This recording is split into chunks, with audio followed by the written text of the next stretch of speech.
ओम मंगलम भगवान विष्णु मंगलम गरुड़ध्वज मंगलम पुंडरीकाक्ष मंगलाय तनोहरि। नमस्कार दोस्तों, मैं हूं ममता तिवारी और आप सभी का स्वागत करती हूं मेरे चैनल ममताज में। कैसे हैं आप सब? तो ये बताने के लिए कमेंट बॉक्स में जय माता दी हमेशा की तरह जरूर लिखे। तो चलिए दोस्तों, आज हम इस वीडियो में जानेंगे कि गृह प्रवेश करने के समय हमें कौन कौन से कार्य करके ही घर में जानी चाहिए, कौन कौन सी गलतियां नहीं करनी चाहिए गृह प्रवेश के बाद और गृह प्रवेश से पहले। इसी प्रकार के बहुत सारी महत्वपूर्ण बातें आज हम इस वीडियो में जानेंगे और एक कार्य करके जरूर घर में जाइएगा। तो वो कौन सा कार्य है, हर चीज मैं आपके साथ शेयर करूंगी। तो आप लोग बने रहिए मेरे साथ मेरे चैनल पर। अगर आपको मेरा वीडियो पसंद आता है तो प्लीज आप मेरे चैनल को सब्सक्राइब कर दीजिएगा, बेल आइकन को प्रेस कर दीजिएगा, जिससे कि मेरे वीडियो के नए नोटिफिकेशन आप सभी के पास सबसे पहले पहुंचे। तो चलिए शुरू करते हैं और सभी महत्वपूर्ण बातें जान लेते हैं। तो सबसे पहले आपको बता दूं कि गृह प्रवेश, नए घर में प्रवेश जो है हमें कौन कौन से दिन को नहीं करनी चाहिए। तो रविवार, मंगलवार और शनिवार के दिन कभी गृह प्रवेश का डेट हमें नहीं निकलवानी चाहिए, ठीक है। इन दिन में आप कभी भी गृह प्रवेश ना करें। और नए घर में भी जाने के लिए क्या कुछ नियम विधि है, जैसे रेंट पे भी आप जा रहे हैं, वो भी मैं इस वीडियो में आप लोगों के साथ छोटी मोटी बातें शेयर करूंगी। तो ध्यान देके एक एक चीज सुनिएगा। तो सबसे पहले बात कर लेते हैं कि गृह प्रवेश जब हम करते हैं तो हमें कौन कौन सी बातों का ध्यान रखनी चाहिए। सबसे पहले कि देखिए, आपको बता दूं कि जिस घर में हमें जाना है वहां से हम यही आशा लगाते हैं कि जब जाए तो वहां हमारी बढ़ोतरी हो, हमारी तरक्की उन्नति वहां पर हो।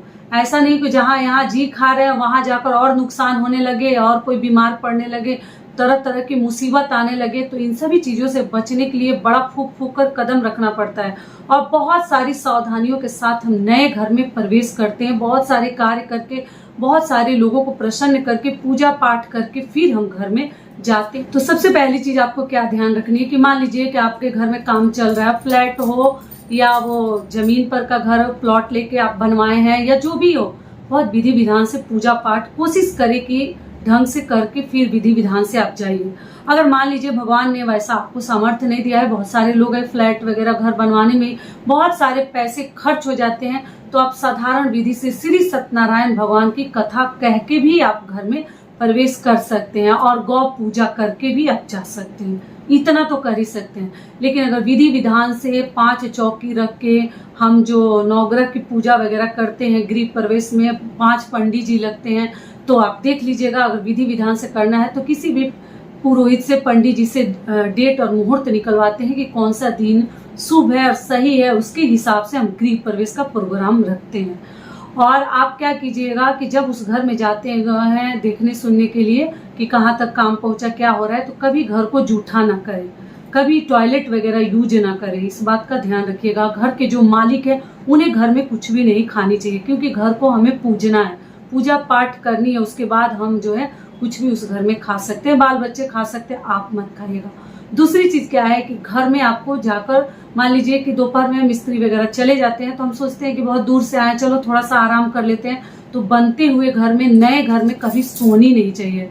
अगर आप सोते हैं ना तो घर के दीन दशा जो है ना वो भी सो जाता है और काम वगैरह सब स्लो चलने लगता है। तो नए घर में जाने से पहले उस घर में आपको सोनी नहीं चाहिए, इस बात का ध्यान रखिएगा।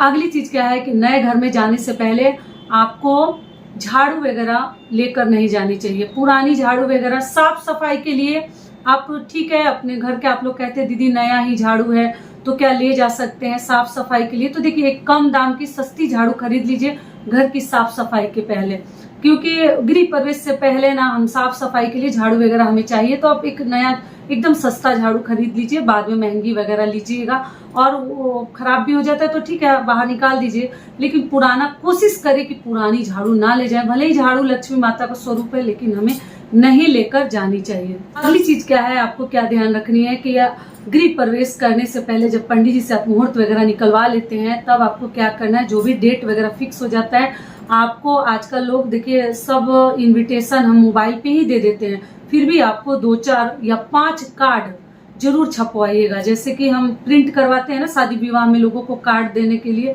तो जरूर छपवा के, और वो कार्ड पहले आप एक मंदिर में, आपके घर के आसपास कोई भी मंदिर है वहां एक कार्ड आपको भगवान को आमंत्रित कर देना है। सबसे पहले विघ्नहर्ता गणेश जी के नाम से आप वो उस पे कार्ड पे सभी देवी देवताओं को आमंत्रित कर दीजिए। गणेश जी को इसलिए आमंत्रित करते हैं कि वो विघ्नहर्ता है, हर हमारे घर के विघ्न बाधा को दूर करें और हमारा यज्ञ जो है जग जो है संपूर्ण हो, बिना निर्विघ्न संपूर्ण होना चाहिए, बिना किसी बाधा का, तो इसलिए किया जाता है। दूसरा कार्ड हम कहाँ देंगे, तो आप अपने घर में जो देवी देवता रखे वहां एक दूसरा कार्ड चढ़ा दीजिए, भगवान के नाम से दे दीजिए। और हल्दी लगाकर ही कार्ड कहीं भी बांटा जाता है या किसी को बुलावा दिया जाता है। समझ में आ गया? जब आमंत्रित कीजिएगा किसी को भी तो हल्दी लगाकर शुभ करके ही दिया जाता है।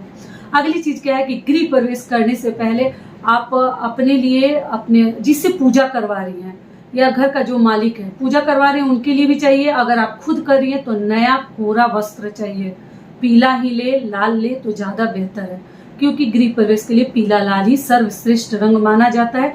तो आप पति के लिए भी कुर्ता पैजामा ले सकते हैं, धोती वगैरह ले सकते हैं, अपने लिए साड़ी ही लीजिएगा, ठीक है। और अपने घर के बड़े बुजुर्गों से आप करवाते हैं तो उनके लिए भी कोरा ही कपड़ा चाहिए। ये भी क्लियर हो गया। अगली चीज क्या है कि आपको कन्या पूजन करनी है। फ्लैट में करते हैं तब तो कन्या पूजन करना है, घर में भी आप चाहे तो कन्या पूजन, मतलब लैंड वाले जमीन में भी, जैसे प्लॉट वाले घर में भी आप कन्या पूजन कर सकते हैं। लेकिन वहां पे गौ आसानी से आ जाएगी तो गौ पूजन करके फिर हम घर में प्रवेश करते हैं। लेकिन फ्लैट में तो गौ आ नहीं सकती, ऊंचा जा नहीं सकती, तो इसलिए कन्या पूजन भी करके आप लोग जा सकते हैं।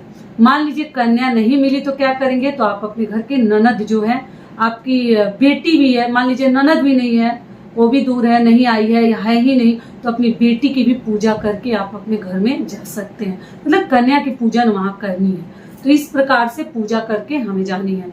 अगली चीज क्या है कि हमें 5 सुहागन महिलाओं को लेकर ही घर में पहले प्रवेश करनी है। 5 सुहागन महिला हाथों में 5 कलश लेकर उसमें पंडित जी संकल्प वगैरह करवाते हैं आम पल्लों के साथ। उस पर कोई फल रखा जाता है या नारियल रखा जाता है। भारी की वजह से लोग नारियल नहीं रखते हैं, फल ही सेब वगैरह रख के और अक्षत लेकर, और कलश ध्यान रखिएगा किसी का हाथ से गिरे टूटे ना। एकदम ऐसे लोगों को दीजिएगा जो चलने में समर्थ हो, सक्षम हो, जो चल पाए और बढ़िया से कलश को संभाल कर लेकर आए। ऐसा कोई ना कि गिरा दिया, फोड़ दिया, तो जो कि बिल्कुल शुभ नहीं होता, ठीक है। तो 5 सुहागन महिला चाहिए कलश लेकर जाने के लिए। आप चाहे तो 5 के लिए वस्त्र दे सकते हैं, भले वो बाद में पहने, लेकिन अगर आप देना चाहते हो पहनने के लायक तुरंत पहन सकती है तो कोरा साड़ी पहन के जाए तो और भी अच्छा है। अगर नहीं पहन सकती तो धुला हुआ भी साड़ी वो लोग पहन सकती है जो यूज किया हुआ। ये भी क्लियर हो गया।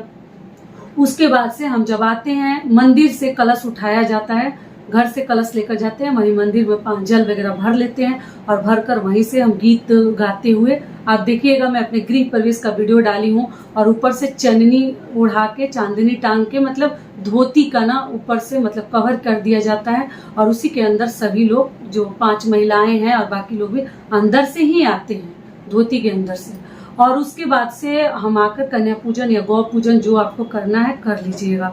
और बाकी सामग्री वगैरह तो पंडित जी सब लिखवा देते हैं, लिखकर वो सब ला देते हैं, वो बाकी पूजा पाठ वो लोग करते हैं। कन्या जब घर में प्रवेश कर ले, पूजा कर लीजिए, तो गौ अगर कर ले उसके पीछे पीछे हमें जानी है, और जाकर घर में शंखनाद वगैरह किया जाता है। पूरे घर में जैसे आम पल्लू से जल, गंगा जल का छिड़काव वगैरह किया जाता है। उसके बाद हम प्रवेश करते हैं और जाकर सभी आदमी अपना जो है कलश जो है वहां रख देते हैं, पंडित जी जहां बोलते हैं। और रखने के बाद और जितनी महिलाएं सभी को सिंदूर नाक से लगाया जाता है या मांग से, आप लोग देख लीजिएगा पीला सिंदूर ही लगाया जाता है, और लगाकर घर में हम मंगल गीत गाते हुए प्रवेश करते हैं शिव जी का।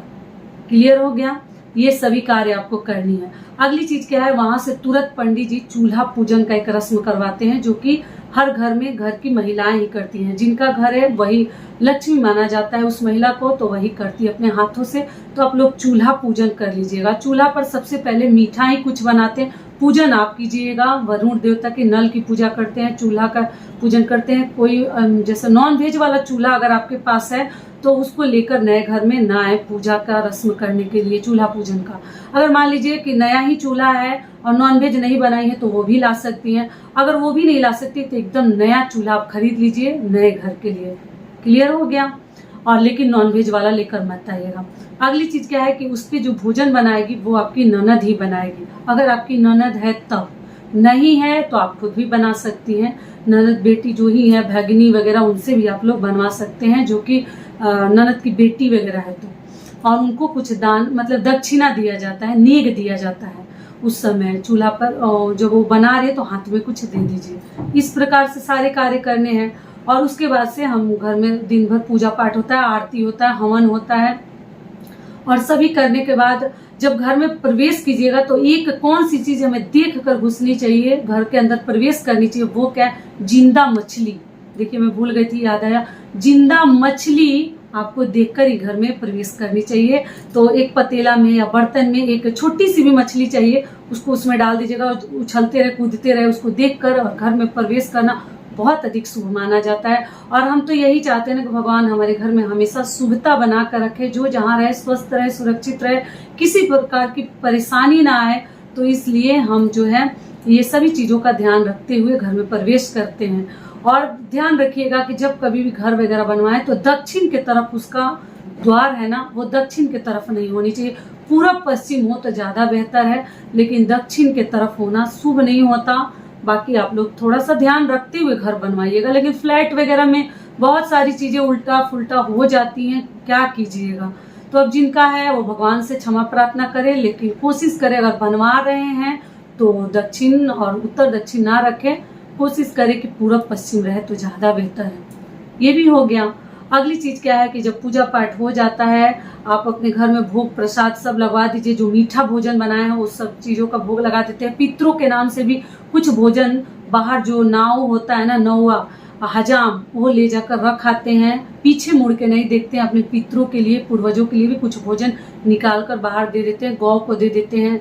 पूजा पाठ में मतलब भगवान के सामने चढ़ा देते हैं। तुलसी माता की पूजा करनी चाहिए। सर्वश्रेष्ठ आप अपने घर में जब जिस दिन अगर आप आते हैं गृह प्रवेश करने के लिए घर में, तो हाथ में एक तुलसी माता का पौधा और एक गणेश जी का भी हो तो चलेगा, अगर साथ में लक्ष्मी माता भी हो तो लेकर ही प्रवेश करें। जैसे आज सुबह से ही हमारे घर में मतलब गृह प्रवेश आ जाए तो हम तो कुछ देर पहले आ जाते हैं ना, तो हाथ में तुलसी जी का एक गमला और हाथ में लक्ष्मी गणेश जी की प्रतिमा हो तो और भी अच्छा है, केवल गणेश जी हो तो भी अच्छा है, लेकर ही घर में आपको प्रवेश करनी है। उसके बाद से जो है गृह प्रवेश के सारे नियम शुरू हो जाएंगे। तो कभी भी घुसे तो किसी भी देवी देवता को हाथ में लेकर ही घुसे।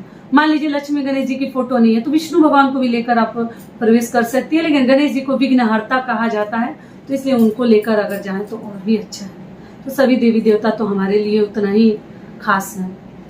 ये भी हो गया। अगली चीज क्या है कि जब पूजा पाठ हो जाता है तो आरती वगैरह हो जाता है, तो उसके बाद से खान पान होता है। जितने लोगों को आप आमंत्रित किए हैं, जो आपसे बड़े हैं उनका पैर छूइए। अगर पूजा पे आप बैठे हैं गृह प्रवेश के तो सभी का पैर पांव पूजिए। अगर 10-5 रुपए से भी पूज सकते हैं तो पूजिए, नहीं पूजते हैं तो पैर छूकर सभी का आशीर्वाद लीजिए। आशीर्वाद ले लिए उसके बाद उस घर को 3 दिन तक, ऐसे तो 11 दिन 5 दिन का नियम है, लेकिन कम से कम 3 दिन तक उस घर में ताला नहीं लगनी चाहिए। इस बात का ध्यान रखिएगा कि उस घर को कभी सूना ना छोड़ें। 3 दिन तक उसमें वास किया जाता है, 3 दिन तक उसमें पक्का सोनी चाहिए।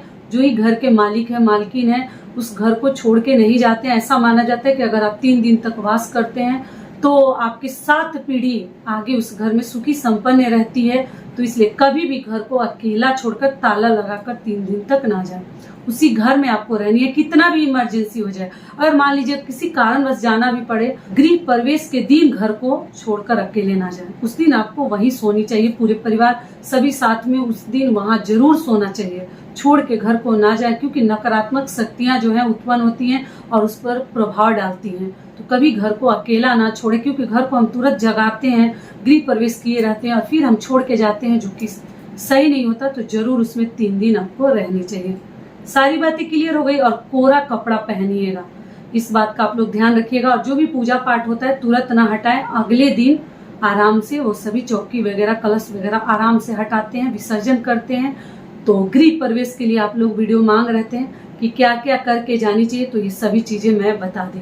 अगली चीज क्या है, आप रेंट के घर में जाते हैं तो रेंट के घर में भी जाते हैं तो इस बात का ध्यान रखें कि गलत दिनों पे, जैसे रविवार मंगलवार के दिन या किसी मान के दिन आप लोग ये सभी चीजें बचाएं शुभ कार्य करने से।